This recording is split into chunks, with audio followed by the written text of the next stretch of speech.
So that was a great win for our team. I was very proud of their competitiveness and willingness to come down and fight.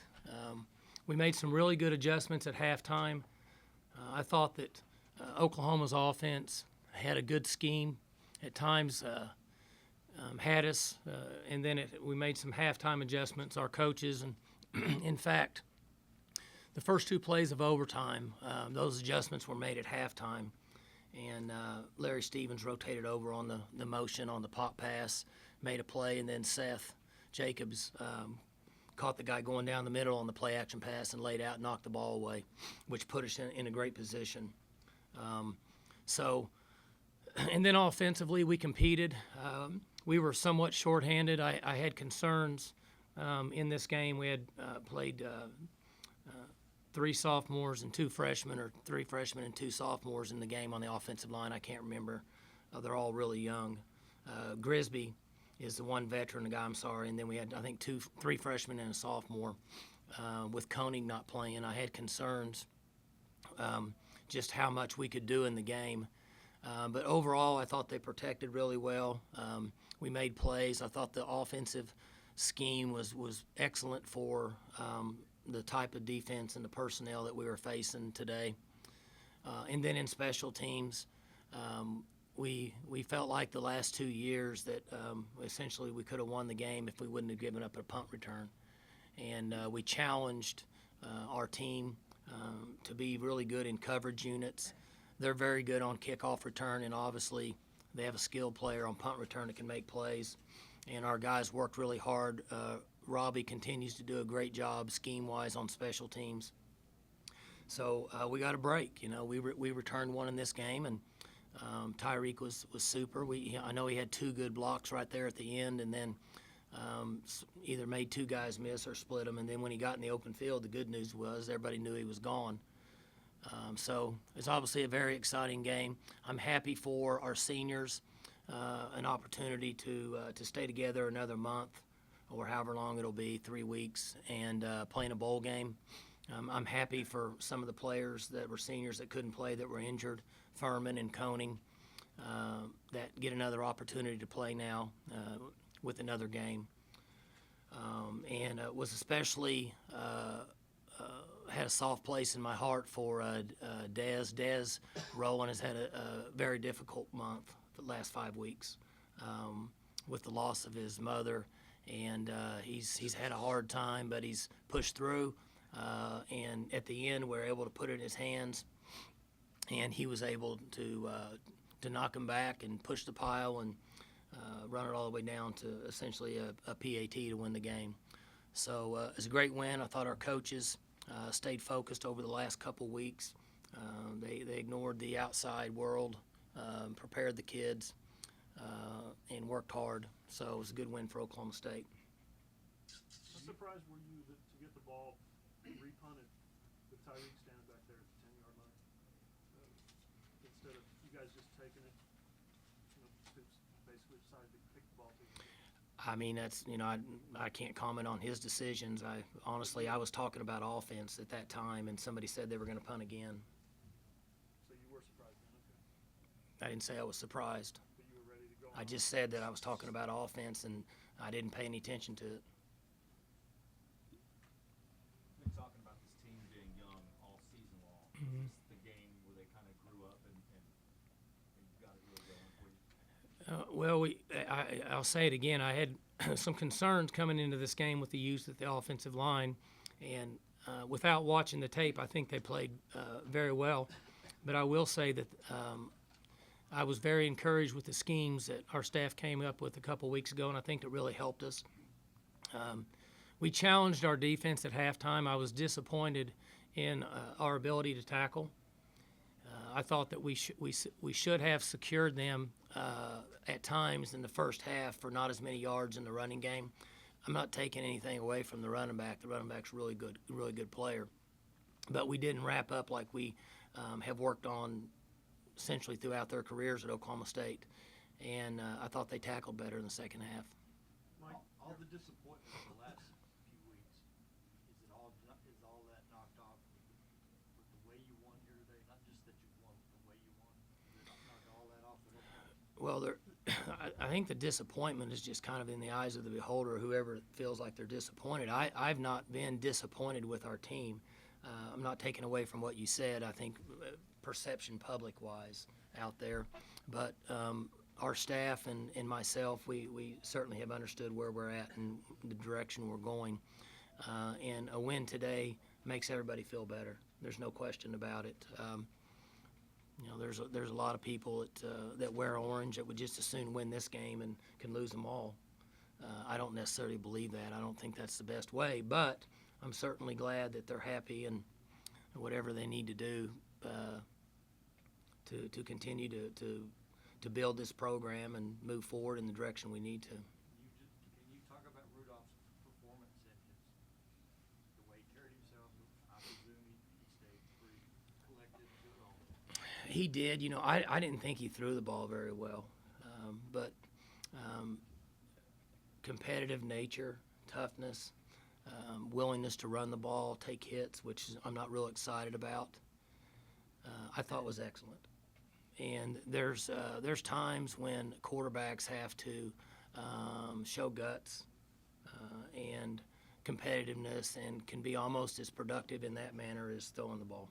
But when he hits the throw for 14 to Shepard, and then he throws to Shepard again for the touchdown, and then all of a sudden it's a one. Well, Does it kind of electrify your sideline? well, yes, and let me back up. I think there was at least 6 drop passes today. So that may have tarnished kind of my thought about him throwing the ball. I know he missed 3 throws, but overall, it's not an easy place to play as a freshman. And so we were very excited and pleased with what he brought to our team today. Mike, your demeanor in the press conference on Tuesday, you looked really down, and it kind of gave out a vibe across the whole state. OU fans, OSU fans, media, everybody talking about how you were kind of, I don't know, sullen or whatever it is. Are you different? Your personality different when you're in with the team in the locker room, in the meeting rooms? Are you trying to inspire guys, or can you talk about that a little bit? Well, I'm not sure I understand what you're asking me. I'm usually the same all the time. Sometimes if you ask me the same questions, it upsets me because I get tired of answering them. But I'm really the same person all the time, you know. I certainly don't mean to come across that way. Obviously, everybody has their opinion. But you're doing the funky dance, you know, on whatever that was, you know, in the locker room. I mean, you're a different guy when you're with your team, I presume. Well, it's almost like in enemy fire. They're on my team. I don't know if you guys are on my team. In fact, I know you're not. Mike, how But that's what important- pays the bills, right? How important is to keep the bowl streak alive and obviously have 3 to 4 more weeks of football for these young guys? Well, the practices, you know, John asked that back at Kansas State, and I was giving him a hard time by saying it didn't matter. But it should give us another 9 or 10 quality practices. As I mentioned earlier, more so, I'm excited for the seniors. These guys have won a lot of football games and had a lot of success at Oklahoma State, and it was really eating on me, bothering me at night. Some things wear on me as a head coach. Some things don't bother me at all. Anything that has to do with our players and wanting them to finish their career at Oklahoma State with a good taste in their mouth is very important to me selfishly.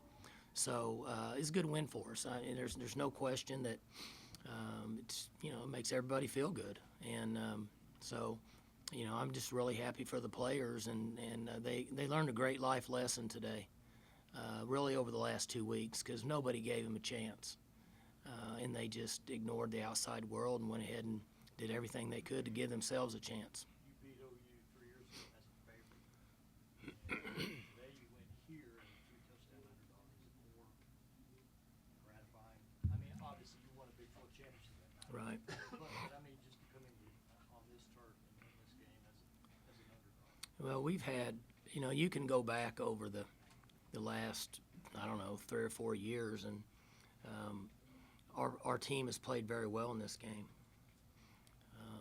you lose by 1 point, you lose on the last play of the game, you lose by 40, you lose.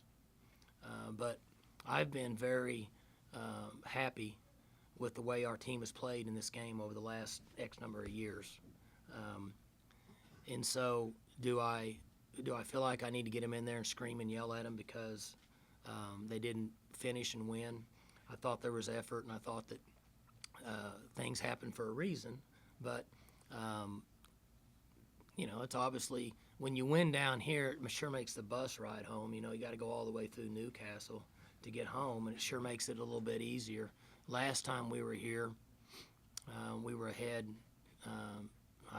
2 touchdowns, 10 points or something, and gave up a punt return, and then had a chance to secure the game, really controlled the game, and then we couldn't convert, and they went down the field and scored on the last play of the game and lost in overtime, and that made for a tough bus ride home.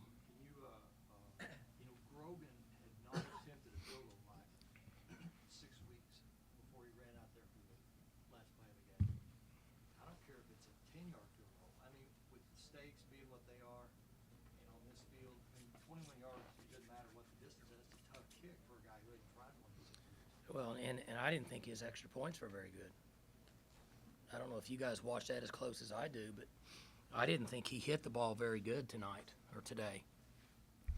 So when Dez was powering and getting us closer, it made me feel a lot better. But the point you bring up is very true. People take it for granted. There has to be a snap, there has to be a hold, there has to be good protection. And Oklahoma's blocked some kicks this year. We knew that coming into the game. In fact, they almost blocked a PAT like two kicks ago. So it's not like you just walk out there and do it. It takes some work. So Honeycutt's kick when it goes to the hooks. Mm-hmm. I don't know, were you stunned? Because you had a chance to. He's a very good kicker, and I know that he's had a few tough games. He's still a very good kicker, and I wasn't shocked because it was a long field goal, right? I mean, anything over 42, you can. You guys are smarter than me. There's a statistic out there. Anything over 42, except for the NFL, obviously, it's pretty risky, and the conditions weren't great. It's kind of rainy, grass. This is a grass field. It was a little bit wet, so when you get on out there, it doesn't mean it's going to be easy. Can you just elaborate on Rogan just for a second about how he handled the moment? He was good. He's. I don't ever pretend to have a clue what kickers think, but his emotion. I was asking him on the drive, where do you want the ball? Because years ago we had a chance to do this, and I didn't think, and I didn't do a good job of coaching, and ask the kicker, where do you want the ball? Because it's just like you when you play golf. If you get up there and you have a 9-iron in your hand and you like your 9-iron, you're going to be better than you are if you're up there with a sand wedge and you're worried about chili dipping it. So we put the ball where he wanted it. He wanted it middle to left middle. And so from my experience as a head coach, I remembered that and then went to it. So, Jim. That courage you talked about, Des, showing in these last few weeks, is that maybe something that runs even deeper in your team? Maybe that he's representative of something that you saw today? Yeah, and it's a lot of times things get overlooked with college athletes, and obviously I can only speak about football, but when you're in the season, the grind, and we had lost some games, and he loses his mother, and then he comes back. It's hard to stay motivated, and it takes a lot of courage to do what he does. You don't just show back up all of a sudden and it happened. And so hopefully the players can learn from that, because we told him after the game that his mom's smiling at him now, and he earned it. Dez went 5 or 6 games, and we didn't really get a lot out of him compared to what he did last year at that time. So things happen for a reason. Mike, is that like beauty of Tyreek? Is that at any moment he can do that? He's just special at times, and he does things. Sometimes you guys watch him and you're like me and you're like, why did he do that? Well, like the punt he had out here earlier, He danced a little bit on it. He should have just took off and went.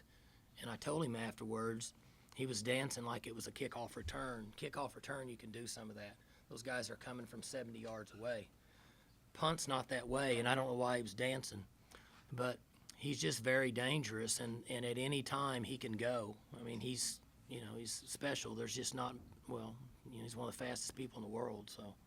Can you recall your emotions in the maybe 10 seconds between the field goal going through and shaking hands with Coach Stoops? Because you got to kind of compose yourself. Can you kind of describe it for us?